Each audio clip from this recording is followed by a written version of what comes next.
We have a few more chairs up here. We have 4 chairs right here. One with great leg room. Oh, one has fabulous leg room. So more chairs up here. Yeah, I can move this back. Yeah. No, we fixed it. 0. Okay, good evening. Does everybody have a seat? Almost. Okay. We have 4 really nice chairs. Right here. Yeah. Well, I'd like to welcome all of you to the Pulitzer Center. My name is Kim Sawyer, and I'm a contributing editor here. And for those of you who have never been to the Pulitzer Center, I thought I would tell you a bit about who we are. We started 10 years ago as a nonprofit organization to support international journalism. In looking for ways to engage the public with our stories, we've developed a strong education and outreach program, bringing our journalists and their work into classrooms and creating digital curricular tools that we call the lesson builder. More on that later.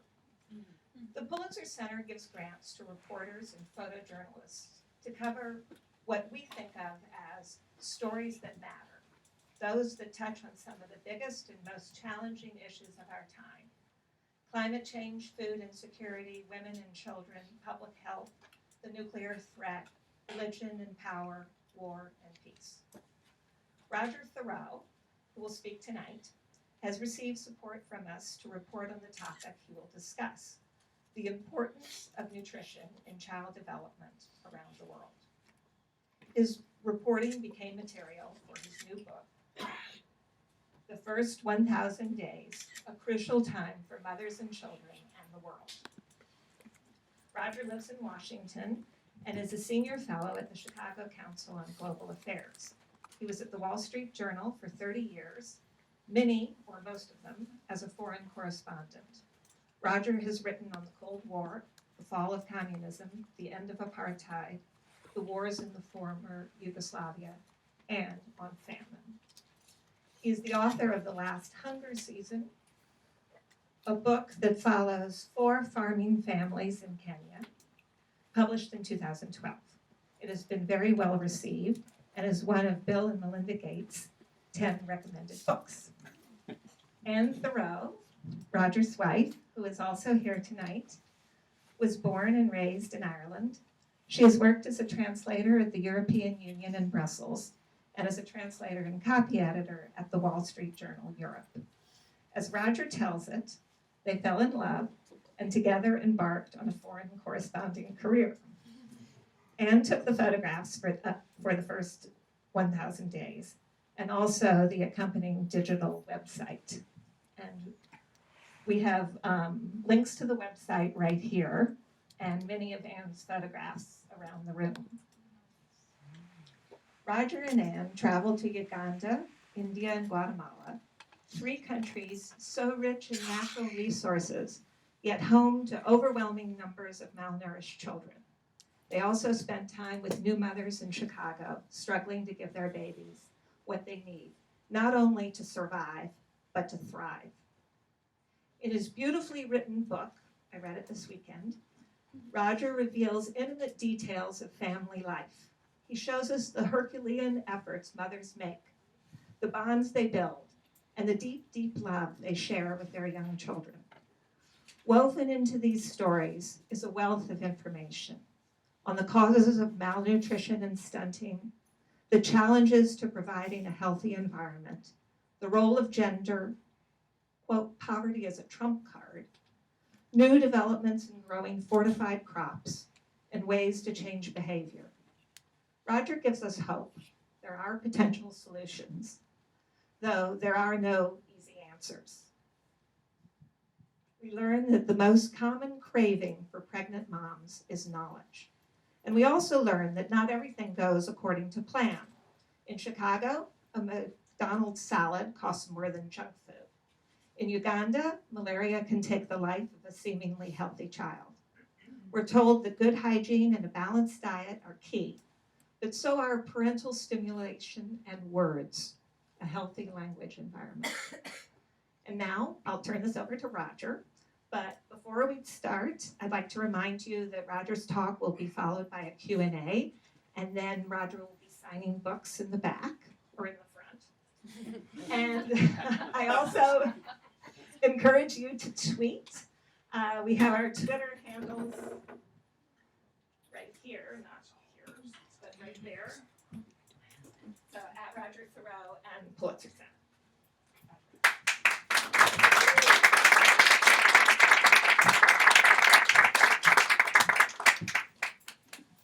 Thank you, Kim.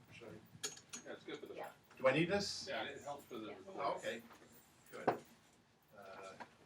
Otherwise I usually project. Okay, thank you very much, Kim. Thanks to the Pulitzer Center. Thanks for everybody for coming. This is a great gathering. I really appreciate coming, but it's a nice place to stay out of the humidity until the dusk settles and it naturally cools off. Yeah, and thanks for the introduction, and thanks for introducing Anne. All these photos that are around here, some of the ones that, or all the ones that will be seen, Anne took. She was not only photographer and videographer, the little video stuff that we did, but it was also great having her kind of with me in during the reporting process. It really helped, I think, break the ice with a lot of the moms and the families that we were meeting with. A lot of the questions, a lot of the subjects that we were dealing with were things, particularly in some of the countries, that are not often spoken about, at least publicly. They will not be spoken about from a woman to a man asking such questions. So to have Anne there was great, because it was another woman in the group. I usually also do the reporting with some of the community organizations on the ground that had health programs, nutrition programs, behavior change programs with the moms and the dads and the families in the communities.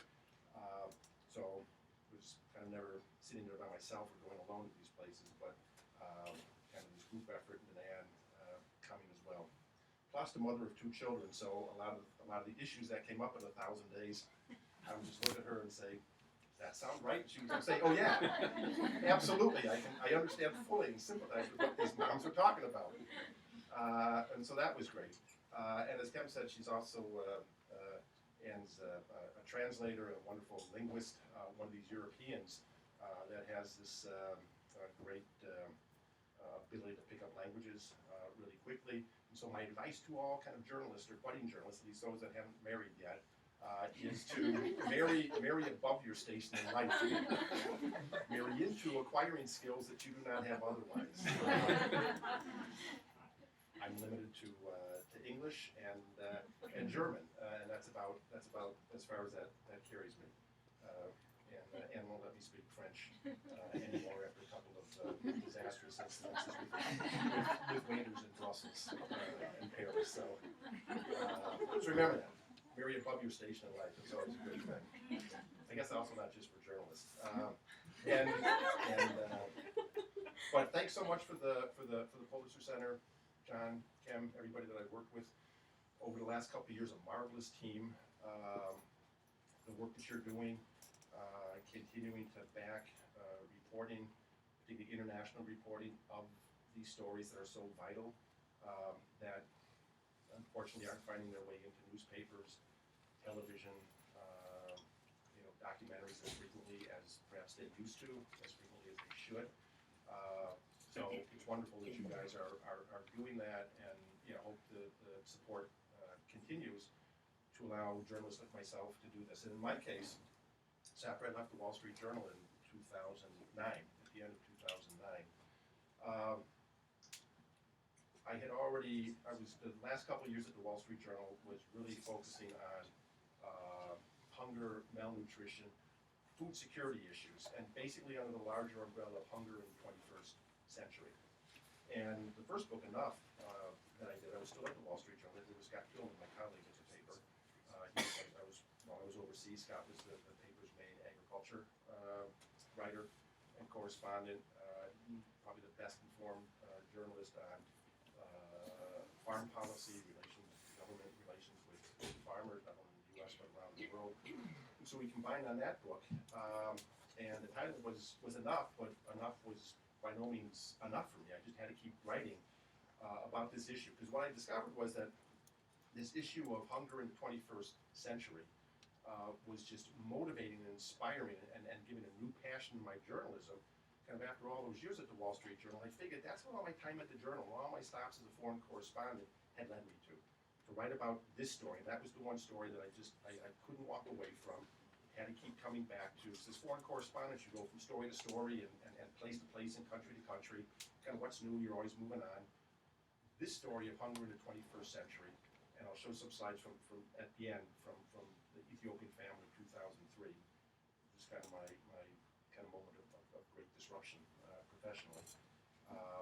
That this is something I just needed to continue doing. And after leaving the Wall Street Journal, it's really great then that there's the Pulitzer Center, other people that then fund these efforts to continue this reporting and to write about these issues. So this book, the first 1,000 days, is, I don't know what I'll do for the next one. So the previous book was the last hunger season. This one's the first 1,000 days. So I have to come up with something that's kind of medium or something in the middle. I'll hold the mic closer. There. That's much better. You're close. That's better. Okay. Yeah, I also wave my arms around, so it'll come and go like a metro announcement, right? Don't get me started on those guys. So the 1,000 days is then what I'm kind of calling it's the culmination of my real Hunger Games trilogy. So there's the 3 books that are all again under this umbrella of hunger in the 21st century.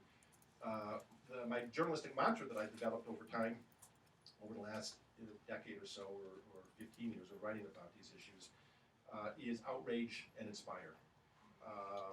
Kind of outrage. So each of the books kind of centers on a principle outrage. So the first one, Enough, was that we have brought hunger with us into the 21st century, and the stupidity and absurdity and obscenity of that, while we were producing more food than ever before. There's enough food in the world. Well, the numbers of hungry were rising as we moved into this great new millennium of ours and came into the great 21st century. The last hunger season, the central outrage being the farmers that were most neglected by these skewed agriculture policies around the world that have really created this uneven plowing field. Talk about uneven playing field. So what we were then writing about at the Wall Street Journal and in the book Enough, this uneven plowing field that had developed. The ones that were really bearing the brunt of that were these smallholder farmers in particularly in Africa, but throughout the developing world. The central outrage of that book basically being that the hungriest people in the world are farmers. And again, the stupidity and obscenity of this oxymoron, hungry farmers, is just mind-boggling. You smack yourself in the head and say, how have we tolerated that? We can do better than that. And so that book then, with central figures and farmers connected with the 1 Acre Fund. Fred's son is this finance guru of the 1 Acre Fund. Keep going, Roger, quickly. Right. We're moving off the subject. Yes, So, that's what she shout does. out to him and the great work that the 1 Acre Fund does. And then the 1,000 days then, the central outrage being that one of every 4 children under 5 years of age in our world, worldwide, is stunted. Stunted physically, mentally, cognitively, both. Stunted physically and mentally. And what that is, what stunting is basically it's a life sentence of underachievement and underperformance. And so again, what are we doing to ourselves as a society, as a world, if 1 in 4 children in the world are stunted? Because they're basically, then a lot of it comes from the malnourishment and the poor nourishment in the first 1,000 days. And 1,000 days is from the time a woman becomes pregnant to the 2nd birthday of the child. So the really crucial nature of nutrition and everything that supports it. So all the wash issues, the water sanitation, hygiene issues, the infrastructure issues, all the other stories that the Pulitzer Center also funds and that the journalists are so actively digging into and exposing and saying, here's what needs to happen. So that's the outrage in every book, but then also the inspire that this is an issue, hunger 21st century, that we don't have to have with us. That we have the knowledge, we have the tools, we can do this. We've done this in our country, and all the rich countries in the world have gone through some kind of agricultural transformation. And it's just a matter of political will. And then the inspiration comes from all these people on the ground that are doing things about it. And so in the first 1,000 days, it's the moms, the dads, the children, the mothers-in-law, the grandparents, kind of the whole scene and network of caregivers then in these families and in these villages and communities that are trying to do something about the stunting and malnutrition that basically plagues their countries and societies. And I also look at people that are on the front lines of doing this. And so one is sitting right here, Howdy Boyce, he's in the book. One of the main characters in one of the main non-mom and dad characters in the book. Howdy is the emphasis and the driving push behind Harvest Plus and the whole issue, the whole effort of biofortification. That's raising the nutrient content of crops, of the staple foods everybody's eating, and you raise the nutrient content of that. And so then just by eating these foods 3, 4, 5 times a week, 7 times a week, a couple times a day, that you're just increasing the nutrients and the vitamin and mineral level of the moms, the dads, the kids, and everybody. And Howdy was, so they say he's kind of a Don Quixote of our time, because for decades he was almost shouting into the wind, and he was a prophet in the wilderness saying, this will work, this has to work. It's common sense, it will work, and now we see what's happening on the ground. And Nabita here with her work at Humanitas, also, things in Guatemala and what products are there that will also then deliver more nutrients to the families, and particularly in the 1,000 days. And so 2 people in the book are here. That's great. So I guess, and kind of my reporting of this, I'm always seeing kind of the wonderful people and the noble people that are doing, all this work on the front lines, the people that are bearing the burden and the brunt of hunger and malnutrition, and what they're trying to do, and kind of the courageousness of their lives and their efforts to kind of conquer the hunger season, improve things in the 1,000 days, make sure that their kids aren't stunted. And then the people on the ground that are doing things, I always looked at that with such admiration. I think, I'm a journalist. What's my contribution to this? And I was always thinking, I just write stories. I mean, so what difference does that make? And then you talk to the people on the front line and say, no, we need to have the stories told of what we're doing and what is happening on the ground. The outrages that are on the ground, but also the progress that's made, the inspiration that lies there that we can all achieve. And so I figured that's my role as a journalist, is telling the stories, illuminating, highlighting the faces, the emotions, the voices behind these issues and behind these outrages and these conditions in the world that should get us all angry and upset. So as Kem said in this book, so I'll just do a little bit of storytelling for the next several minutes, then we can go into question and answer.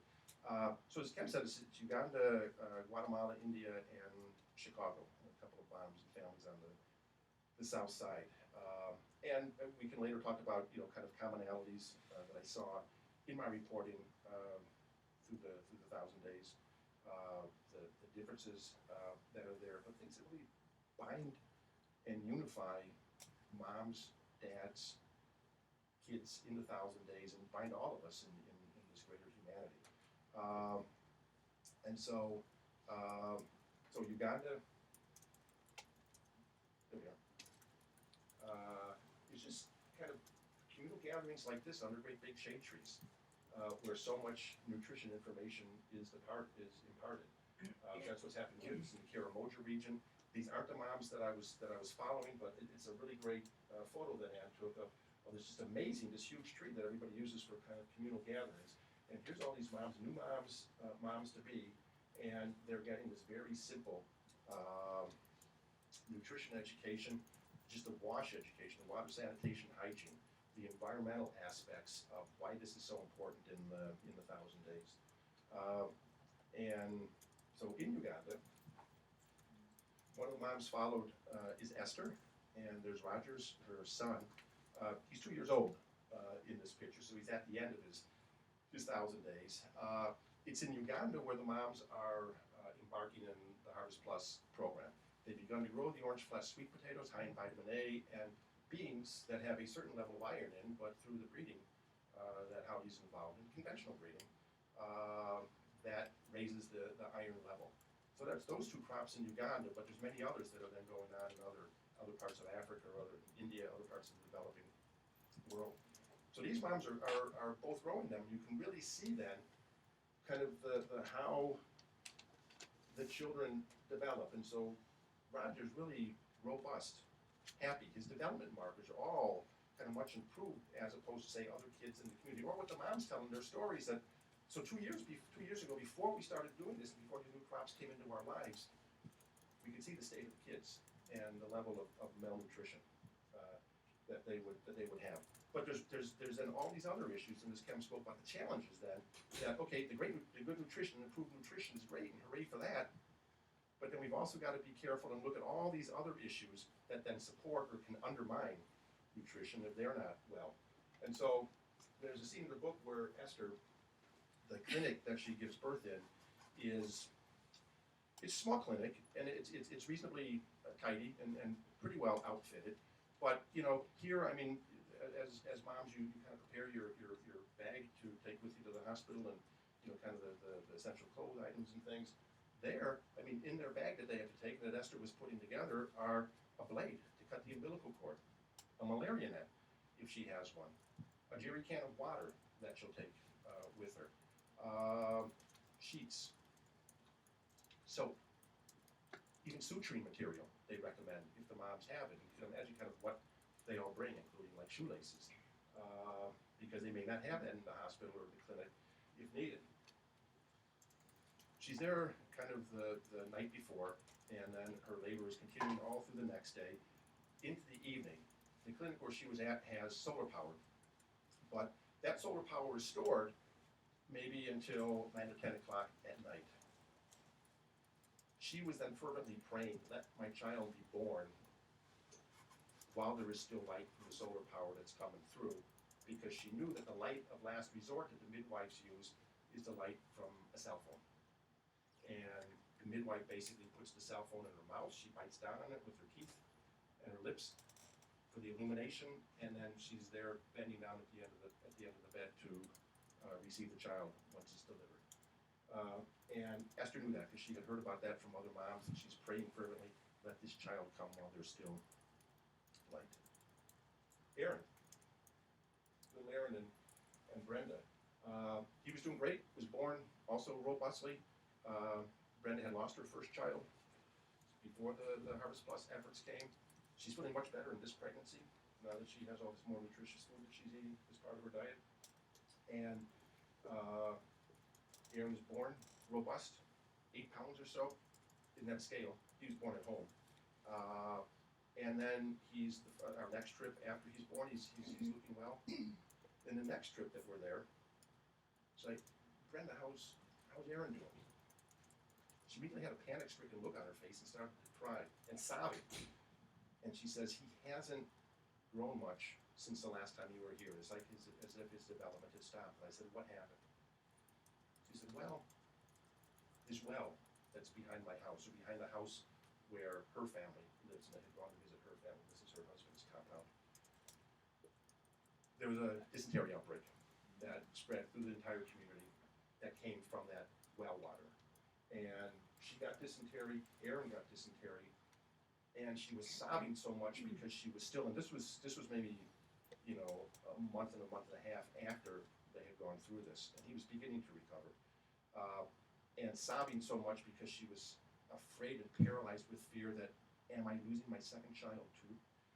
And so that shows the importance of, hooray, they're doing all these things great with Harvest Plus and the biofortified crops, and that's great, but that can be undermined by just a couple of sips of bad water. So here's this message to everybody in the development community. You gotta work on all these things at the same time. It just can't be, we're gonna focus on this. And hooray for that, we built a school. Well, if the kids don't have the proper nourishment in 1,000 days, they're probably not being able to learn properly when they get to school if they're cognitively stunted. So all these things then, this integrated development that development people talk about. India. It's a great picture that Ann took of one of the moms. There, she's over here. It's the rice harvest, and so they have the stalks cut, and they're kind of beating them on this that table for the rice to separate. And here's one of the little children that then is, while the mom does the work, they build these cheese of the rice and stalks, and the baby lays there, and there's some shade, protects from some of the wind. And when the baby cries, the mother just comes over and sits down and breastfeeds, or then takes care of the baby, you know, for several minutes. There's other little children running around there. They're all, it's kind of, it takes a village. Truly, you see that in these places. And so this is just a great shot of here's the child in the 1,000 days. The mom is working, and that's kind of the efforts then that go on then with caring for the child. Shyam Kali, one of the moms, there she is also.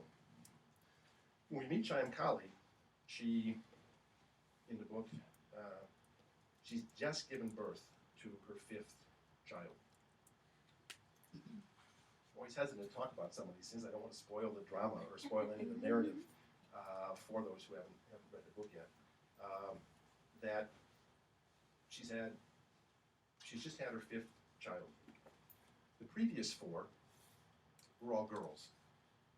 In India, that's like a disastrous thing for this family, because the desire of almost all Indian families, particularly in the rural areas, in this area, Uttar Pradesh, a very poor, one of the poorer northern states, is to have a boy, for various reasons, mostly because the girls, so we have the girls, but when the girl gets married, her family, her father has to pay the dowry to the man who's marrying. It's the other way around in most places in Africa.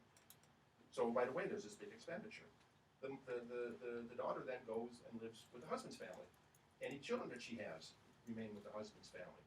So it's like, what are we getting out of this girl once she grows up and gets married? So this education that we had, the food, the nutrition, everything that we had along the way doesn't redound to us in many senses. So, gee, if we can at least have a boy, who's the boy who's around? 4 children, all girls, each one conceived to be a boy. She gives birth to the 5th one. That's this one, little Anshika. So this is like a day after she gives birth. She's sitting in confinement to kind of ward off evil spirits. She and the child are the only ones in this room for 14-day period.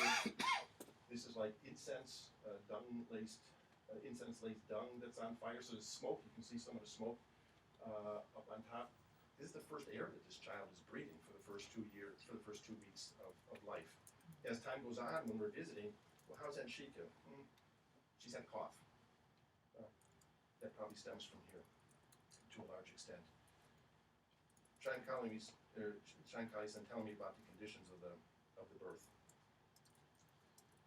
She got to her clinic. She sat on the floor. There's only one table. There's another mom already on the table, delivering. Had gotten there first. So Shyam Kali takes a seat on the floor. She sits on blankets that are blood-stained. It's a wretched place. The roof is cracked. There's spiders. There's lizards. Also, kind of a lack of electricity. No kind of modern equipment in there. So she gives birth on the floor. The first word she hears from the midwife and the birth attendants is, "I'm sorry." I said, "I'm sorry." She's thinking, what does that mean? I heard the baby cry, so I think the baby's okay. I'm sorry, what are they apologizing for? The midwife then turns to the other women and the other people in the clinic and says, this mother has now had her 5th daughter. So she was sorry for that. So imagine giving birth and then right away the birth attendants and the doctors saying, oh gee, we're sorry. Yeah, your child's healthy, but it's another girl. I said, well, how did that make you feel? And she said, you know, she loves all her girls, but she realizes that the more effort they have to have this son, the deeper into poverty they become. So her worry then, as the book goes on, is how do I feed, how do I nourish, how do I clothe, how do I educate my girls? And there's still this communal pressure and the pressure from her husband. We see that as the book goes on to have another child. Guatemala, one of the great paradoxes of globalization. Guatemala is this place that has this tremendous fertile valleys in a number of places in the country. They grow a lot of food, so like here, the fruits and vegetables, in particular the vegetables, they're like jumbo size, a lot of these. I mean, the carrots are so big they would make Bugs Bunny cry. Like, my goodness, these carrots are so big. But what happens is they basically get harvested, they're put on a truck. The truck goes to maybe an urban market, or in most cases it goes to an export market. few of these vegetables basically stay behind, and even if they do, then the families that are working on them, they can't afford them. They don't really have a taste for them because it's not kind of the things that they normally eat in their diets, very maize-heavy diets. And so one of the moms there, she's at she's involved in a nutrition rehabilitation class run by a clinic in the area called Primeros Pasos. This is Maria Estela. She's also here. She joined the class because her first child, Jessica Marisol, who's standing up, when she was pregnant with her next child, who turns out to be Jorge, she figures Jessica is so small, she's certainly stunted. 70%, upwards of 70% of the children in the Western Highlands, in the predominantly Maya villages in that area of Guatemala, are malnourished and stunted. It's staggering. It's everybody. Stunted children become stunted adults. So Jessica is even smaller than kind of normal, the other children in the village. Her development marker, she's talking later, she's walking later. She's really finicky in eating. She's not eating well at all. She figures, I'm pregnant again. What can I do to ensure that conditions are better for his second child? So she joins this nutrition rehabilitation class. She's learning how to cook. She's learning which vegetables to eat. You know, to tell her husband or the people that she's working with, can we have some of these vegetables, the ones that are odd shapen or something? Don't throw them away. We'll take them. And then how to prepare them. And Jorge's born. He's like 8 pounds. He's like a giant child. For there. Oh, and look at the picture here. I should have shown you. Sorry. Caught up in my laptop. And so he's 8 pounds at birth. So he's like this jumbo child in Guatemala, Western Highlands settings. And every time we visit him, I mean, he's robust. He's growing well. He's rarely sick. Jessica, she's kind of constantly sick, not eating well, still underweight and small. So this is the picture at 2 years old. Not even using these, so whatever the order they're in is fine. So here, Jorge is 2 years old. He's come to the end of the 1,000 days, so hooray. That's his sister, who's nearly 4. They're almost the same size. He weighs a little bit less than Jessica. He's maybe a centimeter, maybe not even that, shorter than his sister, but they're the same age. And so what this shows is that through these nutrition interventions and the whole environment and the cleanliness, and Guatemala is also a huge problem with parasites and worms in the system, which consume the nutrients that are meant for the child and the host body. That it doesn't need to be a generational change that we're waiting for. It can happen between children in the same family with the kind of the right interventions and behavior change and things. So finally, Chicago. We know what Chicago looks like. Sorry. I'm fixated on this. Again, I was with the Wall Street Journal for 30 years, and most of the time we didn't even run pictures and the photos in the paper. So this is all like a whole brave new world for me. There's actually photos that we have. And my wife can like be my photographer, so this is great. So excuse me if I'm like klutz around photos and multimedia stuff. Had I stayed there longer, Rupert Murdoch would have got me into the modern world. That's okay. So Jessica, Marco, her boyfriend, Alitzel, her daughter. This is at 2 years old. Again, Jessica was in a sophomore in high school when she got pregnant. Her great determination to finish school. She had ambitions and goals of what she wanted to be. I thought about being an architect. And she's finding, okay, that's going to take a long time, a nurse, a social worker. And so she becomes fascinated with everything in 1,000 days, and so she thinks, okay, this is a great thing that I can become. And also to be a role model then for Alitzel. And so, you know, all the things that she's learning from her doula on the nutrition front are the same things that she's hearing from are the same thing that the moms in the rest of the world are hearing from their community workers. Same thing. Same photos, same food pyramids, same here's the nutrition, same vitamins, same minerals. Wash your hands, all the wash issues. But you see then the environment that they grow up in. As Kim said, kind of one of the themes to the book is that poverty then becomes this big trump card. No matter where you are, kind of the lessons, the education, that can all be the same, and hooray for that. But then there's the poverty, and so this knowledge then is power, and you can see that in the mom's eyes and faces and the dads as they come into the discussions. The empowerment that, okay, I'm learning these things. Maria Stella, here's what I can do for my next child. This is great. Knowledge is power. But the inability to put that knowledge into play then turns that knowledge into a burden. So the doula at one stage, she's asking Jessica, are you exercising as we talked about during your pregnancy? Really important. I was, she said. You were? Yeah, my mom the other day, she saw a couple of men with guns on our street. She says, you're not walking anymore. The 1,000 days that I'm following the moms on the south side coincides with a steep rise in the escalation of violence. And just the senseless, random violence, and kids, being shot while they're standing in parks, people, sitting in their kitchens or their dining rooms and eating lunch or dinner, and all of a sudden a bullet flying through the window.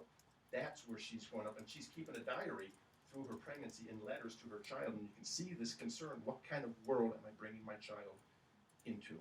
So there's kind of stress, and this toxic stress then that bears on the moms as well. And then Quintana, the other mom in Chicago, kind of the efforts that she has to kind of kick her junk food, her addictions to these flaming hot Cheetos, these thing called Takis, hot Cheetos and Takis. There's a video that went viral, hot Cheetos and Takis. It was seen by like 11 million people. And the doulas, their doulas and the community health workers are like going mom to mom and house to house saying, here's a kiwi. Yeah, it looks kind of weird, but it's a really good fruit and it's healthy. And they're kind of on a house to house combat on the nutrition front. Eat these things, introduce these to your diet, and at the same time, these moms and everybody else in society, here comes this hot Cheetos and Takis video that everybody's watching and says, oh yeah, this is pretty hip. I'll just keep eating these and the red fingers that you get from these. So anyway, these are some of the stories of the moms, the kids, the dads in the book. I just wanted to end on 3 photos that are not from the reporting of this book. They're kind of referred to, some of the Wall Street Journal reporting that we did, but then also in the first 2 books. This was my moment of great disruption as a journalist. The Ethiopian famine, 2003, first famine of the 21st century. 14 million people on the doorstep of starvation. It's a shame that we had brought hunger with us into the century.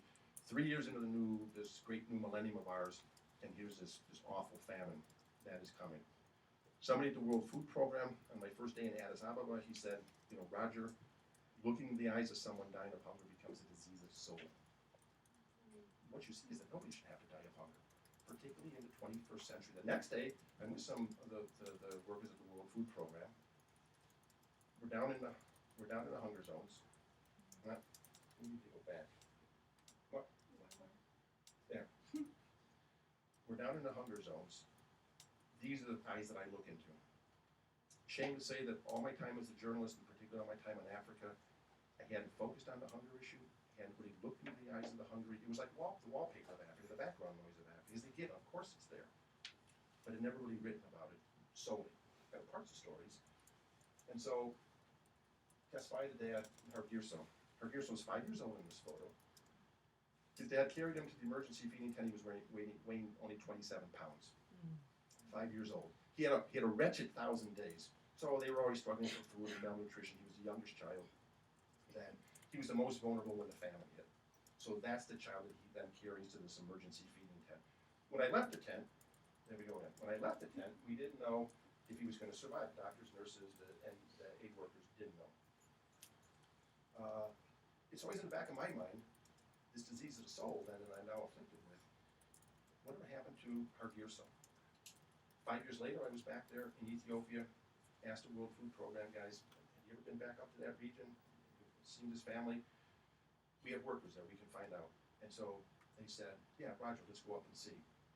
I found Tesfaye, and then shortly after I'm talking to Tesfaye, here comes Hargirso. Hargirso had survived. He was 10 years old at the time and was stunted. He only came up to the bottom of my pockets of my pants. He was not in school. His dad said he can't learn. He wouldn't do well in school. But Hargirso even then was talking, I'd like to go to school. 5 years after that, I'm back again. So he's now 15 years old. So it's 10 years after this picture. Here he is. Here's Hargirso at 15. Stunted. He only comes up to here on his dad. And Tesfaye is no giant by any means, so he's severely stunted at 15. He's weak, often sick. Are you in school? Yes, I'm in school. He talks about, he's very excited about it. Hey, Hargeus, can I see you in school? Yes, please. Come to my school. He, really crowded school, he was in the afternoon shift, so went to his school. Oh, Hargeus, he's in school. Big smile, he's proud, he's in school. 15 years old, first grade. That day they're learning their alphabet. The consonant vowel combinations, they were working on B, ba, bo, boo, bai. He's writing in his little notebook. 15 years old, first grade, physically stunted, mentally stunted. What is Hargeus' life? This is this life sentence of underachievement that I was talking about.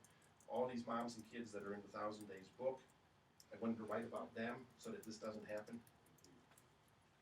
And the big question that looms then is, there's all these economic statistics and things in the book about the cost of stunting, from the individual to the country, to the region, to the world as a whole. Costing us several $1 trillion as a global economy of malnutrition and child stunting. But the greatest cost is, what might a child have achieved and contributed to all of us if they weren't stunted? And this lost possibility of greatness for one child then becomes a loss to all of us. So that's why I do what I do. That's what motivates me. That's my outrage and my inspiration. And hopefully through the Pulitzer Center, for other generous people out there, I can go forth and do other books. I'll add to my trilogy, whatever 4 is, quadrilogy or something. Hopefully can continue going on. I already have some ideas. As my outrage continues to grow and well up in me, I figure I just have to keep writing about these things. So thank you. Thanks for listening.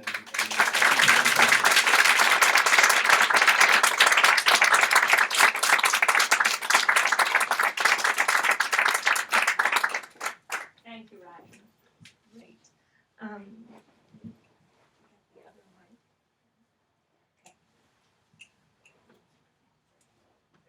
Okay, so I'm going to ask all of you for your questions, but I'm going to ask the first question. And, oh, thanks, Lauren. In most of the book, you talk about the importance of nutrition for good health, but you also talk about other things such as good hygiene and, of course, language, which you just touched on too. With Jessica, who is the Chicago mom we saw early on, you talk a lot about how she knew that words were important, and I think there was work by a Dr. Susskind. Dana Dana Susskind, right. Susskind. So I was wondering if you could tell us Yep. more about that work. Absolutely. Thanks for raising that. Because there's another key part of the 1,000 Days. So the food are the nutrients for the body. But then there's this Dana Susskind in the University of Chicago. She's a cochlear ear transplant surgeon specialist. And what she was figuring as she did all this and wondering, so by doing this, you kind of then bring this wonder of hearing to these children or to these people that otherwise couldn't, or had very diminished capacity. But what's it all add up to? It's not the device that's important, it's the words that the device then is conveying. The quality of words, the volume of words. So she's the one that's behind this 30 million word gap. Maybe you better explain that. Right, and so it's just that kids that are grown up, grow up in an environment where their parents, their caregivers, are speaking to them frequently. Kind of almost with everything you do, you change your diapers, you're talking to the child, a bath, you're talking to the child, explaining things that's going on in their life or something.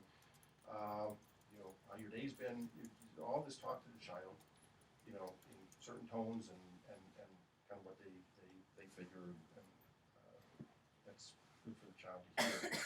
That the gap between a child that grows up in that environment and one where there's not kind of parental stimulation or caregiver stimulation and maybe harsh words, a lot of arguing in the house, that there's this huge 30 million word gap then that develops that by the time a child goes to school. First I thought that there's not 30 million words in the world, it's the volume. So it's just the repetitive, the nature of that. So I talked to Dr. Susskind several times about this while I was reporting the book, and because her work at the University of Chicago was then maybe 7 miles from where the 2 Chicago moms are raising their children, kind of in this tense situation with the random violence. And she then is saying, right, nutrition, so important. That's the nutrition, the building blocks for the body. Words are the nutrients for the mind.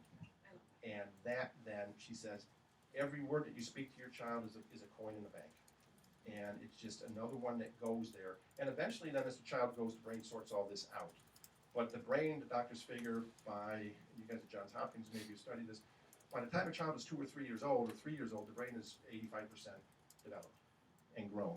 So this period is crucial in this time. So stunting, cognitive stunting in this time, the nutrients that then form allow the brain to have all these neural connections and things, and then this verbal communication, this parental stimulation and caregiver interaction is so crucial then to the ability of the child to learn later on. So when they get to school, they're able to learn. And so you kind of think of the consequences of this in a place like Chicago when you look at, okay, so the failed schools. Yeah, maybe it's a matter of the infrastructure's crummy, and the curriculum is woeful, and the teachers, maybe need to be better trained. But there's a large part of it also that the children are not ready to learn once they get to school, and they're not even able to absorb everything to learn and study the potential that they otherwise would have. No, that was really well presented. So, questions? Yes.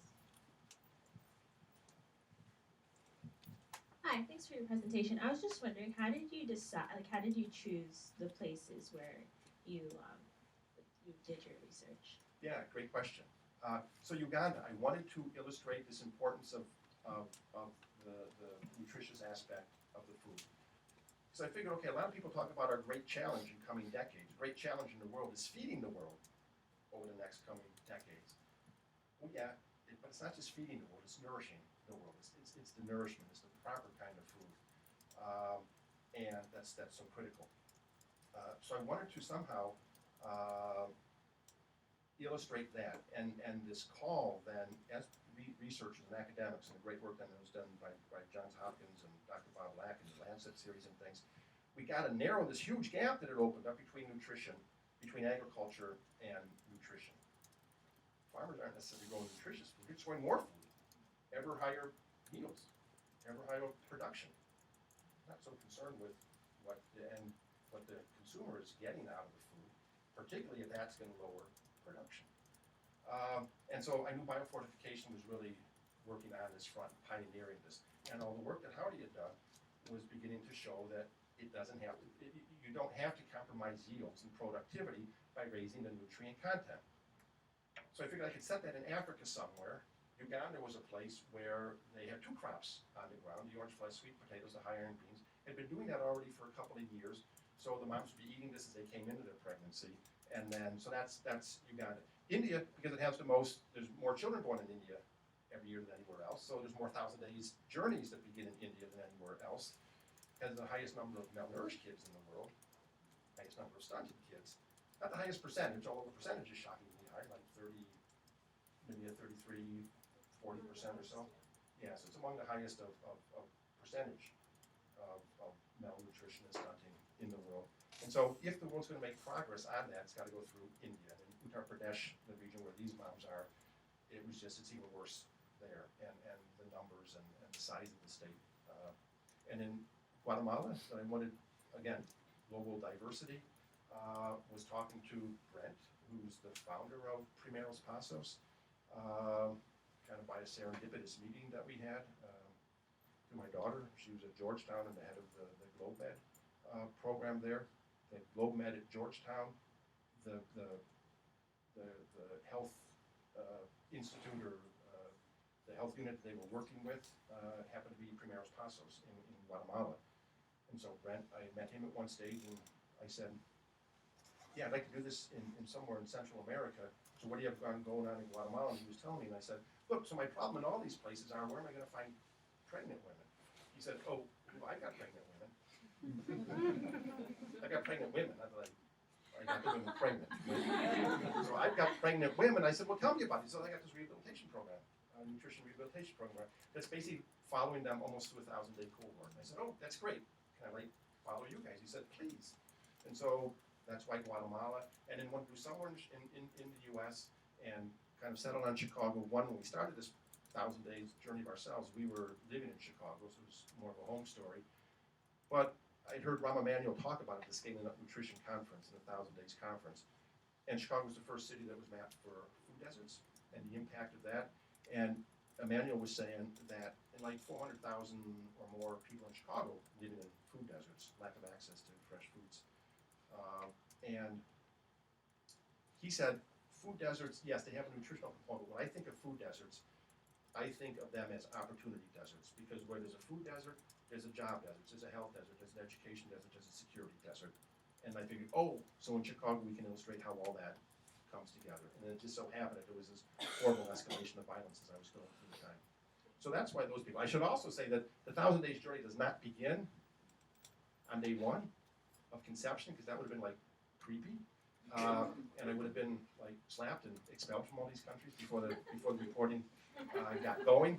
And so I'm meeting all the moms somewhere during the pregnancy, 3, 4, 5, 6 months into their pregnancies. Okay, more questions. Yes. Sure. I guess this sort of segues a little bit from that comment. Obviously, you did not follow them from conception, but like, do you think that family planning and those kinds of things have anything? I mean, they have something to do with this in the sense of pregnancies that are wanted, et cetera. So. Yeah. Oh, and family planning was a theme that was coming up and raised by the moms in all these places. So as I said, so it was Ann and myself, and then there was usually community workers that were, on one project or another that were kind of also working, with the moms or the community moms in those villages. And they would frequently then ask, in particular the community workers, okay, so the next time you come, can you bring whatever kind of medicine that is, that I don't become pregnant again? Cheyenne Colley mentioned that twice. So after she had her 5th child, she says, this has to be my last. And I got to tell my husband about that, but the pressure's still going to be there, the communal pressure, the societal pressure, the expectations from the husband to have a child. I decided I don't want to have another child. And I met her husband, and he said, okay, I see what this is doing to us. We now have 5 girls. I love all my girls. But 5 girls, gee, how am I going to raise them and care for them? And then I got the dowries of all of them. So he's thinking that. He said, okay, yes, this should be our last child. Well, spoiler alert, that child number 6. So she was pregnant again, which we came back on a trip. And she had been like to the shops or something, maybe coming back from the village. She kind of turned the corner, and Ann and I looked at her, and we looked at each other, and it was like, is she pregnant again? And she had a sari on, so you couldn't really tell. And then as soon as she came and sat down, and then we were asking our translator, one of the community workers, that question, and she didn't understand what we were saying. She just had a broad smile on her face, and she then basically said, yes, I'm pregnant again. And I said I wasn't going to be. So after this one, our last trip there, and Shika is 2 years old. This one is maybe 8 or 9 months at that time. And she says, so it was in June, so right before the monsoons were coming, really hot, humidity kind of overbearing. So when the cooler weather comes, I'm going to go and have an operation, so I don't have any more children. We haven't been back there since, so that'll be kind of the great curiosity when we go back and see Cheyenne Colley. Did she have that operation? Is she pregnant again? Because again, that's a girl, by the way. So 6 girls. And Shushma in India asked the question. The moms in Uganda were all asking the question. Jessica, very aware of that, since she had become pregnant in high school, and telling her husband, no, it's not, I want to go to college, so we were going to wait on that. And then also in Guatemala. And so the moms just intuitively and instinctively, they're understanding what these increased family sizes mean. Again, for the poverty, for the whole environment that their family then is growing up in. Just as they kind of instinctively got everything about, nutrition's important, but so are all these other issues that for some reason seems to be such a mystery to people in the development industry that they don't put all this together and know that we have to move forward simultaneously on multiple fronts. This integrated development, move forward on many fronts kind of simultaneous at the same time to get on top of any of these issues, because otherwise it's kind of a scattershot thing. We're doing this, hooray, well, congratulations, but what about all these other issues that are basically undermining the fine work that you're doing? So, Yes. is John in the back? Oh. It's John. Does he have a question?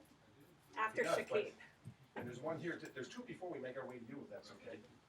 But I'm a journalist, I should be the last person and all the other journalists in the room to keep anybody from the wine and the food. Hi.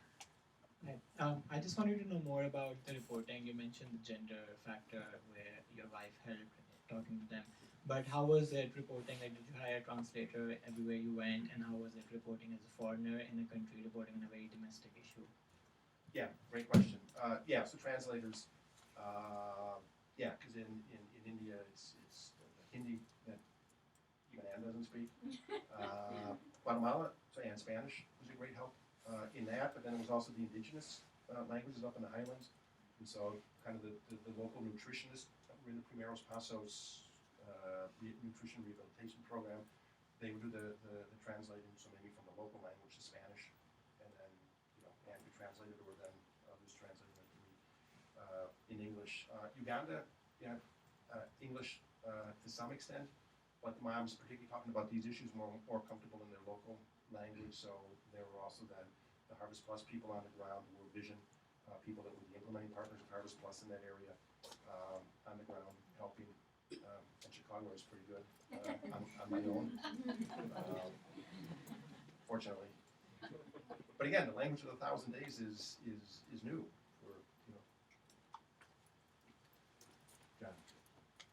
So, thank you, Roger. I think it may be all right. Thank you for all of this. These are important, dramatic stories that you're telling. And you've worked for many years for a large media organization. Why is it you think it's difficult to get these stories? Why the lack of interest in legacy media outlets to tell these stories? Yeah, I think that's a really great question. I mean, it's that all of us ponder. I mean, I guess we all, including the editors and the people, people running these papers, but probably not the people running the papers so much, but the editors and all the reporters, when we get into journalism to do this kind of storytelling, to write about issues that are going to change things, to kind of emphasize the outrage and hopefully shine a light on some of the inspiration that's there. So yeah, I find it really frustrating and confounding as well. I guess it's just the way that things have developed in the industry. That's not too kind of a simple or trite answer. Remember when Rupert Murdoch was buying the Wall Street Journal? I mean, he said that he rarely read beyond the jump of the front page, even beyond the fold of the front page. It's like, do you know what newspaper you're buying?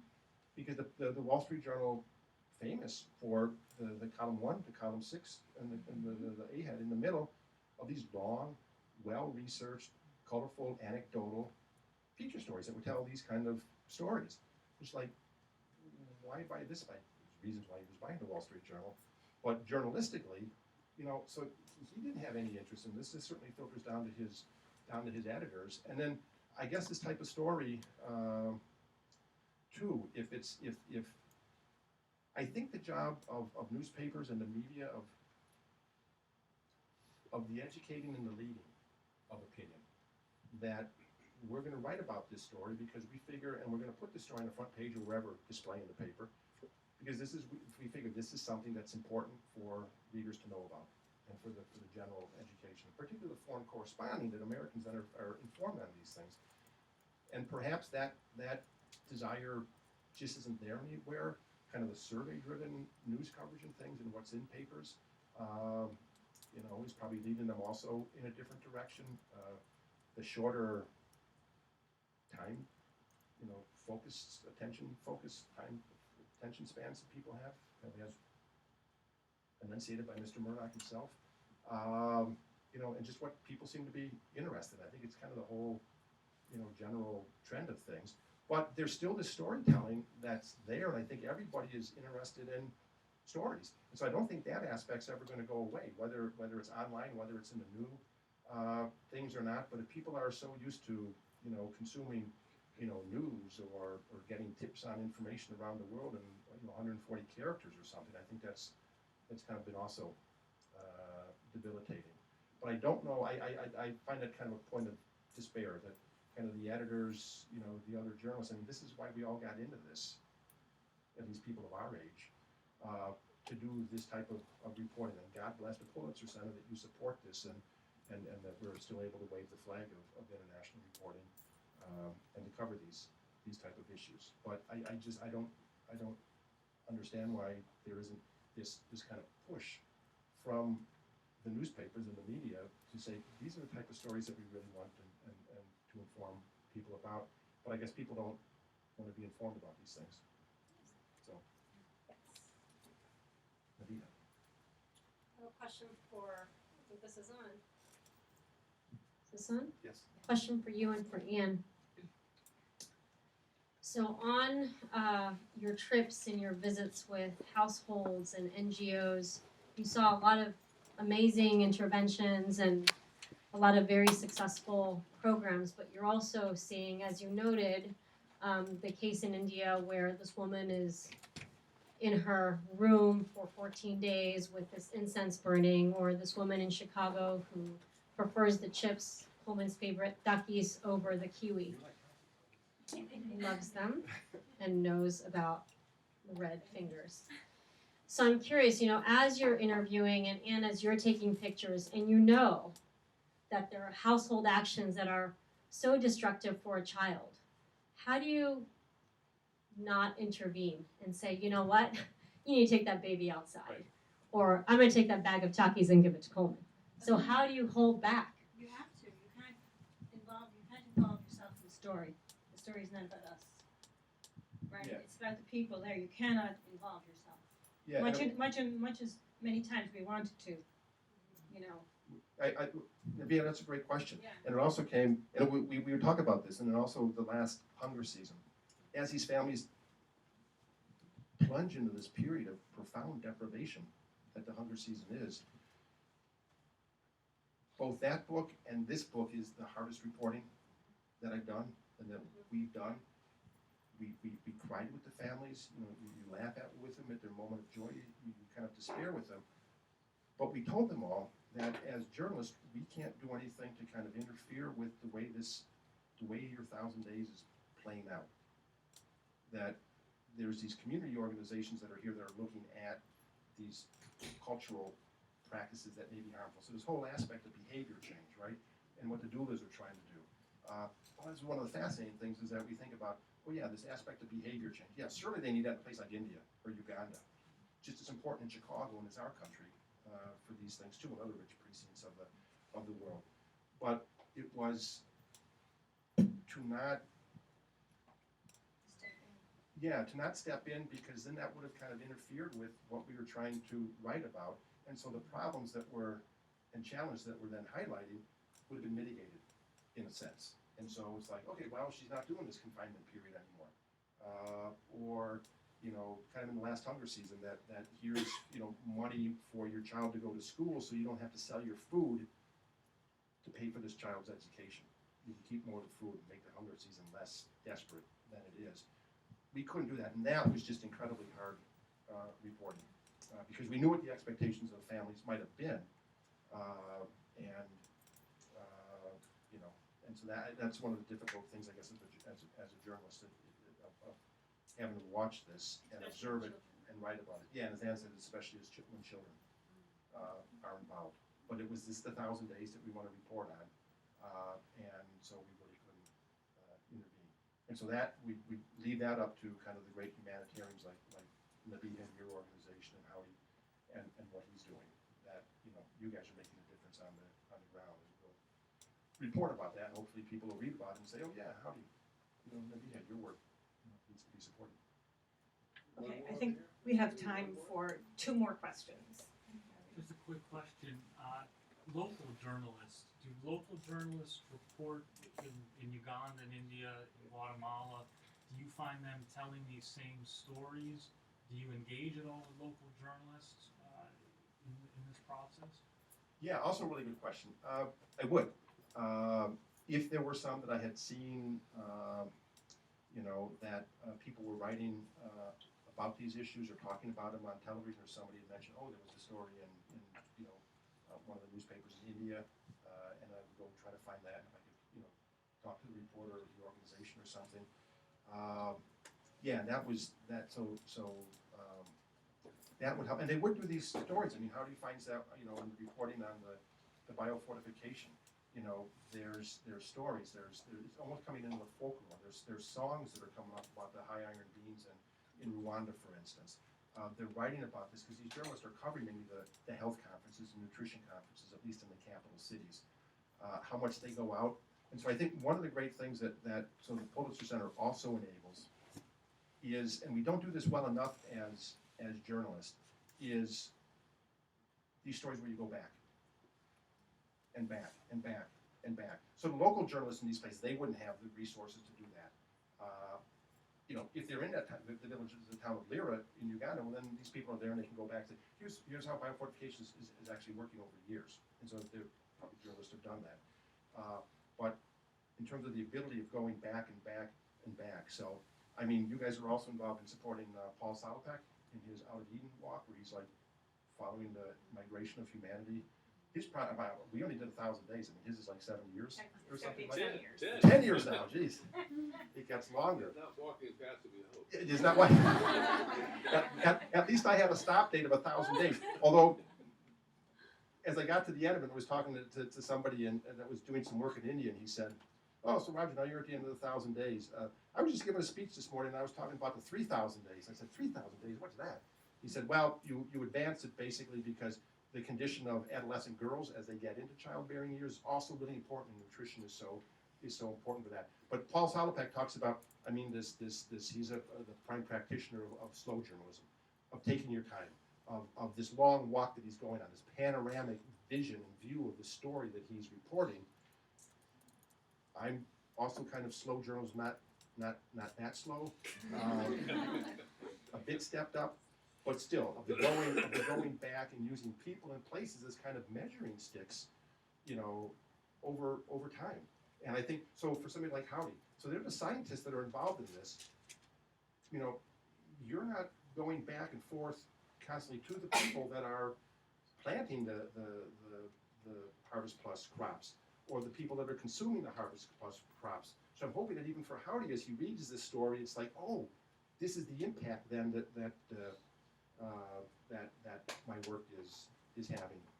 Just a quick story on Howdy. We were in Uganda together for a couple of days, and so we got into one village, and there were all these moms that were kind of lined up because they're growing the orange plus sweet potatoes. They're seeing the impact that they have on their kids, and they're talking about their babies as kind of this generation of biofortified babies, they call them, in these areas. And one mom was there, come from some other village, and had come there, and she specifically heard that Howdy, this great man who kind of brought us this, is here.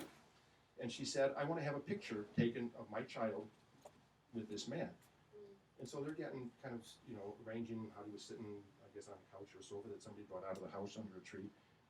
And so this child's sitting there, and I asked the mom, "So why is this picture important for you?" She says, "I want to be able to show my child and say, someday when this child is older, this is the man who made you smarter." And so that's one of the anecdotes. Howdy's amazingly, you know, humble, and, you know, we talked about how this impacts him, and he said it just makes him more determined that this is these villages that have these crops. Everybody has to have these crops. So why aren't they elsewhere in Uganda, right? And how do we work on that? So the last. Yes, and Question. how do you, no, Sorry. I'm gonna ask the last question. Okay. Oh. Do we have time for 2 more? Sure. No, yeah, I'll ask afterwards. Okay, no, go ahead. Well, my question, I wanted to expand on the Takis, and the idea that that when you talk about malnutrition in the United States, and the idea that taste is a barrier sometimes. So I wanted to see if you're reporting in Chicago, did you find that to be kind of an unfair stereotype? Was there a genuine interest in bringing cantaloupe into but it wasn't available? And also, is there a similar thread? Is there that barrier overseas or in the places that you reported? Yeah, so overseas, I mean, in most of these other places, the moms or the families, they're mainly in farming communities, so they're growing these crops and have access to them. But in Guatemala, I mean, their taste and their preference are also for these, for their version of Fritos. And their Takis. And so at one stage in the book, I say, so this is the modern day tumbleweed that you find all over the world. Are, you know, instead of like sagebrush rolling through a village or something, these are the plastic bags that these chips and this fast food comes in that are they're blowing through the rows of the peas and the broccoli and the Brussels sprouts that are growing for an export market somewhere. And here's this stuff. These are these kind of modern day things that are going through there, and that's what the moms and the kids and the families are eating while they harvest and plant all these other things. And in Chicago, I think, yeah. So I think it's what I also found fascinating is that all the doulas and community workers that were then working with the moms in this period, and they were all saying, the book starts off with a line from the midwife in Uganda, who then later was demonstrating to me how she delivers with cell phone light. She's talking to this gathering of moms and new moms and moms to be. Esther is there, and she says, "Your child can achieve great things." It's a staggering concept, a preposterous concept for most of these moms. It's like, particularly in northern Uganda, where it had a whole upheaval of kind of all the post-independence stuff, and Idi Amin, the craziness of that. Then they had Joseph Kony for the last number of years. He just cleared out like 5 or 6 years ago, from the time that we were doing the reporting. The remnants are kind of mistrust is still in the air. It says, greatness, what are you talking about? We're kind of mere survival is what our dreams are for a child. But that notion, your child can achieve great things, is kind of the education in the 1,000 days that's going on, kind of more and more of this concept. And then that is then decidedly linked to the importance of these 1,000 days. You as a mom, when you're pregnant, and your dad, your husbands, so dads, they need to know this, the mothers-in-law, all the caregivers. This is why this is so important for your health as a mom during your pregnancy, because all these things are happening already that for whatever your goals are for your child, and all the moms that I asked, what are your aspirations for this child? Every one of them, every single one of them, a good education. All of them, a good education. It's everybody's universal goal. It's the goals of everyone in here.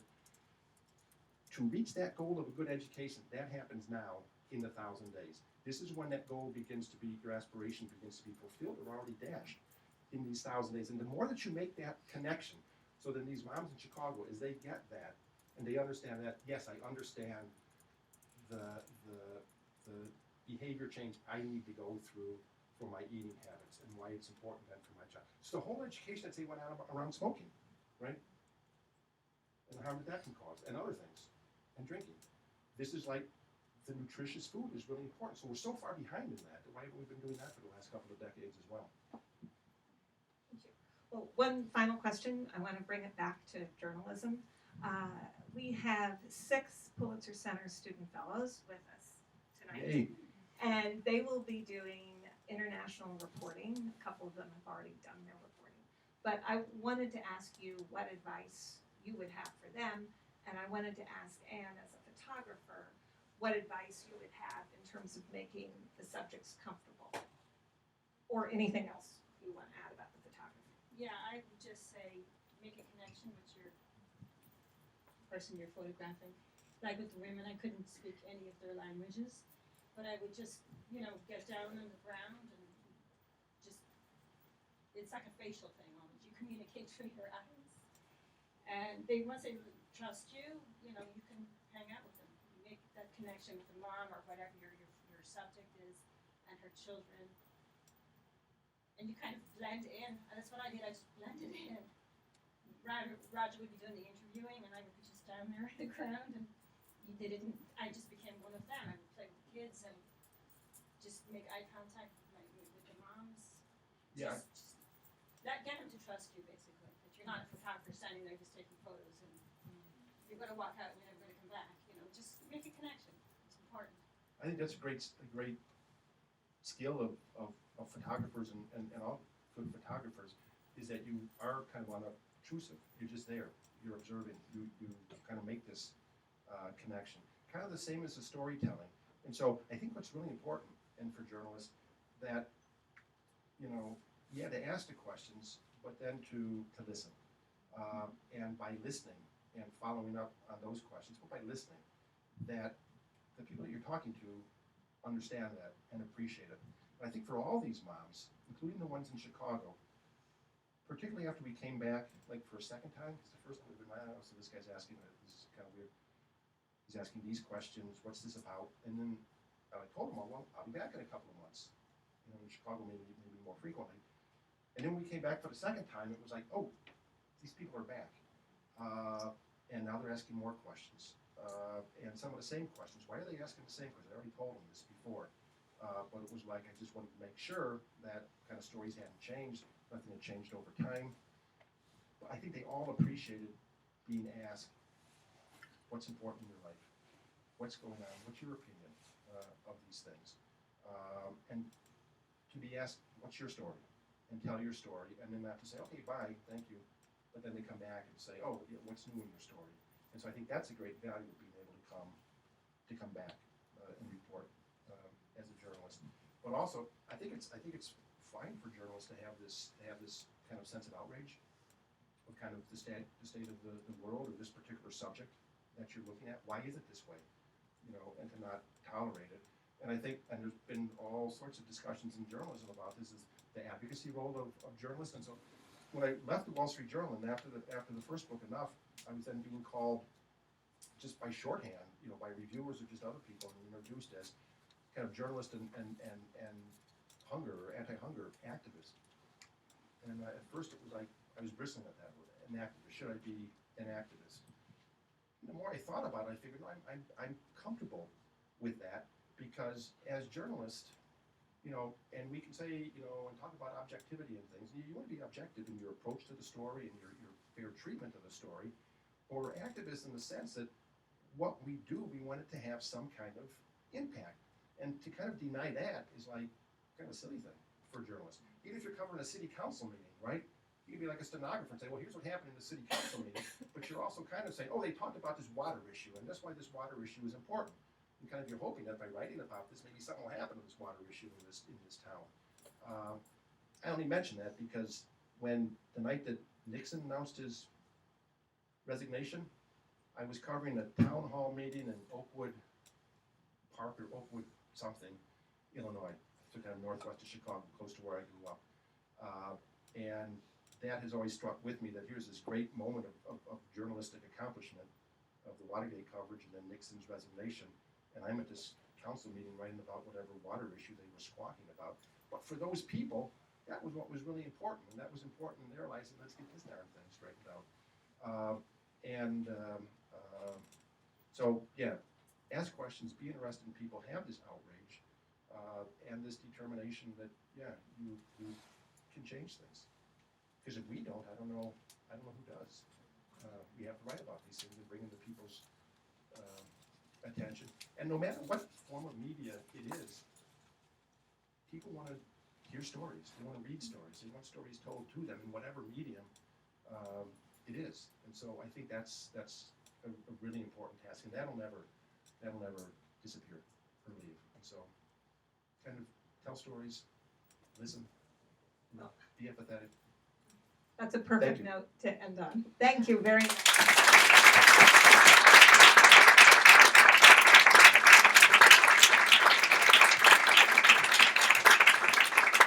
Thank you so much. Excellent.